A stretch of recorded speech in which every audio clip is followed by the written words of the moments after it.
One of my favorite stories was in my first area, a town called Lake City. It's the little tiny town with the hunting cabin that I talked about. In fact, this is the only tracting baptism I ever had. All the other baptisms I had were either referrals or part member families. So this family was the only tracting baptism I ever had. We were just knocking on doors one day, and we talked to this woman. She's a really, really tall black woman. We're like, hey, we're here from Jesus Christ. She's like, I love Jesus Christ, but I'm kind of busy now. Can you come back later? And to a missionary, that's a sign saying, don't come back. Most of the time, at least. And so we thought nothing of it. So we walked off, continued down the street. And on the way back, we're like, maybe we should, just see if she was genuinely interested. You never know. And so we knock on the door, and she's like, oh, I'm so glad you guys are back. I'm free of everything now. I'm going to listen to what you have to say.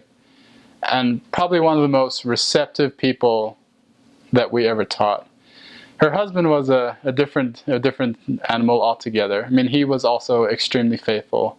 He was this short little black guy, had a gold grill. It was fantastic. We loved him so much. His name was Tony. So we retaught the first lesson with him the second time we met because she wanted him to hear everything. She was very enthusiastic about it. She's like, you have to hear what these guys say about their prophet Joseph Smith. It's a great story. And I remember telling the first vision story, and we're like, I saw a pillar of light. And he just goes, like, what is going on? And she just turns to us like, oh, no, that's what he does when he feels the Spirit. And so we're like, okay.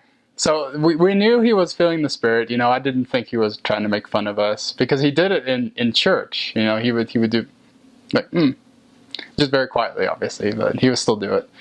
And so, yeah, he wasn't making fun of us, but he was a fun one because he thought we were trying to get her to the church and marry her off into the Mormon cult and everything. So he would come to church by himself all the time just to see that we weren't doing crazy things. And eventually they came. I got transferred from the area. About 6 months later, I was able to attend their baptism and things like that. And I remember walking away from the church to go back to my area, and he's like, Ellis Allison, if I don't see you again, I'll see you in the celestial kingdom. And I was like, yes, so great. And then I keep hearing stories of missionaries who are in the area, and they're like, man, Tony and Letitia are the greatest. I mean, they have a celestial room in their house that just has pictures of the temple all over it, and we teach in there all the time. And so it's just great to see how the changes. I mean, he was, into drugs, and they told us a little bit about their story and how difficult it was for them, and it was just so great to see the changes of these people who had so much faith, and we just added to their faith and made them so much happier and things like that. One of the greatest resources for missionary work, especially in North Florida, is with the youth. I baptized a lot of teenage age kids that were just coming into the youth program. And it's because the youth are surprisingly good missionaries. For the most part, they live their standards. When people ask them, I'm Mormon, I go to church on Sundays and things like that, they're surprisingly good missionaries. I remember this one time, I moved into the area, and they're already teaching him, this kid named Jordan. He was a big football player. He was about 14, 15 when we were teaching him, and he was friends with some of the kids in the ward, and he'd come and play basketball at the church all the time. He wanted to know what the church was about, and what we didn't know is that his mother and sister had just gotten baptized in Orlando.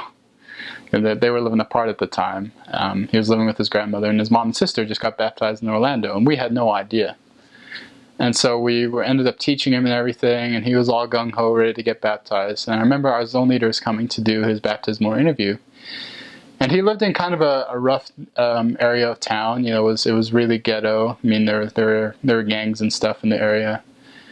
And I remember we came to his house. His grandmother didn't like us at all, but she allowed it to happen. And we remember showing up at his house, and the grandma, goes in the other room, and he had one of his friends there, and you think of like the stereotypical, gangster thing, had the do-rag and the low hung shorts and things like that. His friend did, and so we were talking to his friend while we were in the interview, and we're like, so do you know what Jordan's doing? He's like, not really, just I know he's like getting into church and things like that. And they come out from the interview, and our zone leader is so inspired. He's like, Jordan, why don't you bear your testimony to your friend?